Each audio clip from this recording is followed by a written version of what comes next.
رسول اللہ صلی اللہ علیہ وسلم نے فرمایا، 4 باتوں سے پناہ مانگو، ایسے علم سے جو نفع بخش نہ ہو، ایسے دل سے جس میں اللہ کا ڈر نہ ہو، ایسی دعا سے جو قبول نہ ہو، اور ایسے نفس سے جو آسودہ نہ ہو۔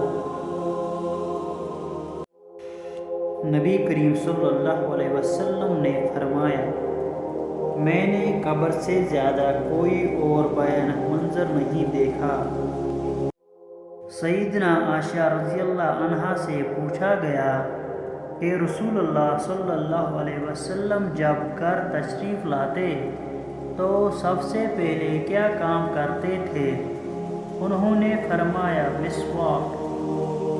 رسول اللہ صلی اللہ علیہ وسلم نے فرمایا، زمانہ جلدی جلدی گزرے گا اور دین کا علم دنیا میں کم ہو جائے گا، دلوں میں بخیلی سما جائے گی اور لڑائی بڑھ جائے گی۔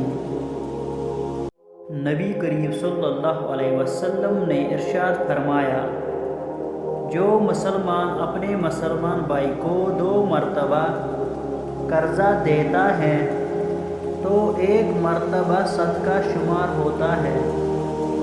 رسول اللہ صلی اللہ علیہ وسلم نے فرمایا، اپنے ہاتھ سے زنا کرنے والا قیامت کے دن ایسی حالت میں آئے گا کہ اس کا ہاتھ ہاندھا ہوگا۔